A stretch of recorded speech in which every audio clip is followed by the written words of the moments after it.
बिस्मिल्लाहिर्रहमानिर्रहीम। मैं डॉक्टर गज़ाला इफ्तिखार हूँ। मैं as head of gynae and obs department and as chief consultant काम करती हूँ।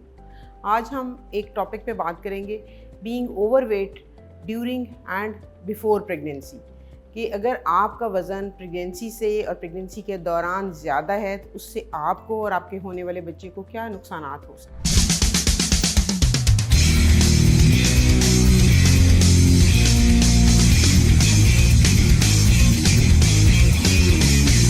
वज़न अगर ज़्यादा होता है तो सबसे पहला मसला जो आता है वो तो ये होता है कि इनफर्टिलिटी की तरफ वो लेके जा सकता है।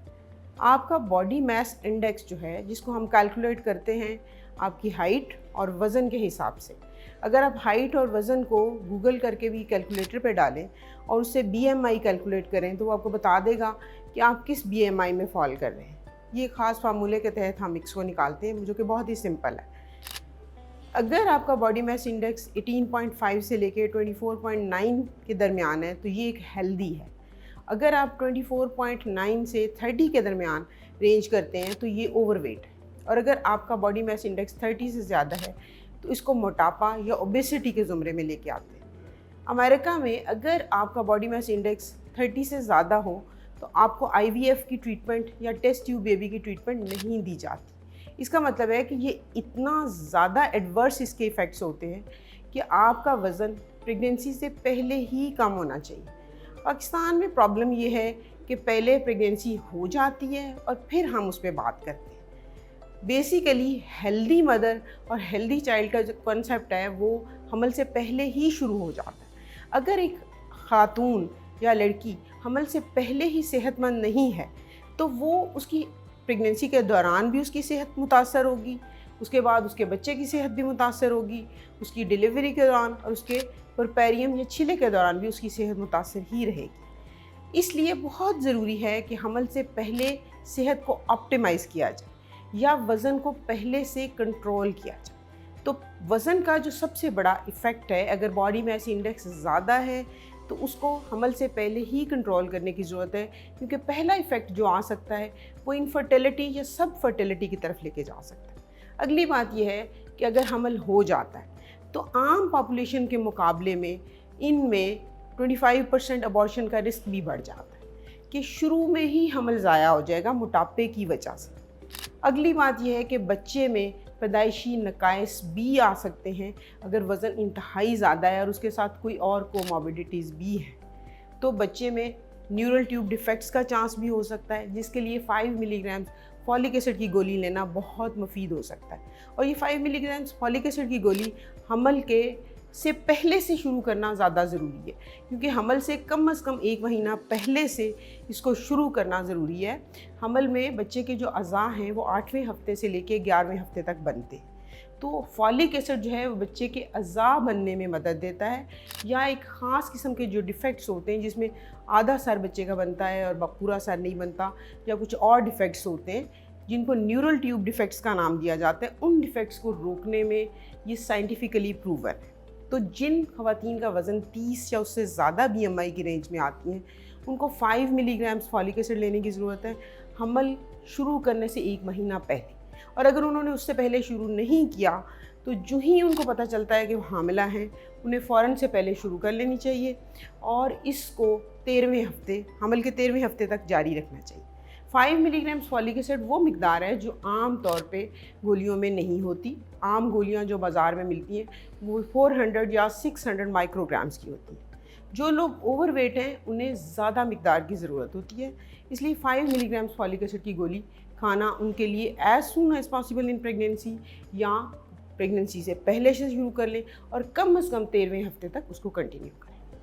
अगली बात आ जाती है कि अनोमली स्कैन, कि बच्चे की पूरी स्ट्रक्चर को देखने के लिए 16 से 20 हफ्ते के दरमियान एक अनोमली स्कैन, जिसका मतलब है कि बच्चे को हेड से लेकर टो तक एक रेडियोलॉजिस्ट या स्पेशलिस्ट अल्ट्रासोनोग्राफर जो है वो डिटेल में बच्चे के अज़ा को देखेगा कि आया बच्चा सही बना हुआ है या नहीं। फिर भी 3 to 5% ऐसी अबनॉर्मलिटीज़ होती हैं जो अल्ट्रासाउंड में डिटेक्ट नहीं होती। चूँकि ओवरवेट जो मदर्स होती हैं उनमें बच्चे में नकाइस होने का चांस ज़्यादा होता है, इसलिए अनोमली स्कैन भी मस्ट है। जिन बच्चों माओं का वज़न प्रेगनेंसी के दौरान ज़्यादा होता है उन्हें हमल में डायबिटीज़ का ख़तरा भी बढ़ जाता है। चाहे पहले उनकी शुगर लेवल्स नॉर्मल हों, लेकिन हमल के दौरान उनमें शुगर लेवल्स का ज़्यादा होने का ख़तरा बहुत ज़्यादा बढ़ जाता है। फिर यह है कि टांगों में वेन्स के अंदर खून जमा होने की एक चीज़ होती है जिसको डीप वीनस थ्रोम्बोसिस हम कहते हैं, और अगर ये जो क्लॉट बना होता है टांगों में, ये आपके फेफड़ों में चला जाए तो खुदा न खास्ता इससे मौत वाक़या भी हो सकती है। तो डीप वीनस थ्रोम्बोसिस का चांस जो है वो ओवरवेट लोगों में भी ज़्यादा होता है, प्रेगनेंसी में भी ज़्यादा होता है, और अगर ये दोनों चीज़ें कंबाइंड हो जाए तो क्यूमुलेटिव इफेक्ट बहुत ज़्यादा हो जाता है। अगली चीज़ ये आती है कि ऐसी माएँ जिनमें वज़न ज़्यादा होता है, उनमें ब्लड प्रेशर का ज़्यादा होना भी ज़्यादा हो सकता है, उसका ख़तरा भी ज़्यादा होता है, और उसमें प्री इक्लेम्शिया या इक्लेम्शिया होने का चांस भी हो सकता है, जिसका मतलब है कि उनको ना सिर्फ ब्लड प्रेशर ज़्यादा होगा बल्कि उससे खुदा न खास्ता उनके दौरे झटके भी पड़ सकते हैं, जिसमें बच्चे और माँ दोनों की ज़िंदगी की ख़तरा हो सकता है। फिर ये है कि बच्चे की ग्रोथ भी मुतासर हो सकती है। इसके लिए हम 28 वीक से आगे, 28 हफ्ते से आगे, हर 4 हफ्ते के बाद ग्रोथ स्कैन्स कराते हैं कि बच्चे की ग्रोथ या नशोनुमा जो है वो प्रॉपर तरीके से हो रही है, ज़्यादा तो नहीं हो रही या कम तो नहीं हो रही। जिन माओं का वज़न ज़्यादा होता है उनके बच्चे का वज़न ज़्यादा होने का चांस भी बढ़ जाता है, और बच्चे के इर्द गिर्द पानी की मिकदार ज़्यादा होने का चांस भी बढ़ जाता है।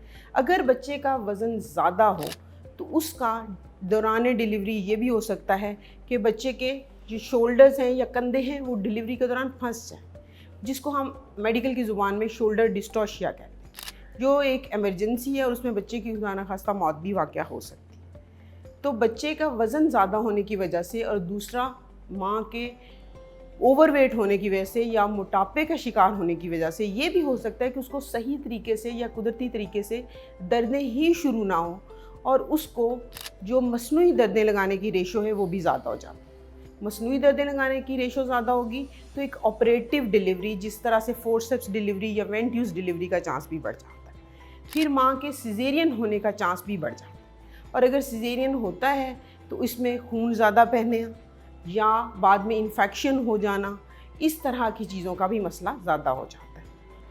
अब आते हैं बच्चे की तरफ। अगर माँ का वज़न ज़्यादा है तो बच्चे को क्या मसला हो सकता है?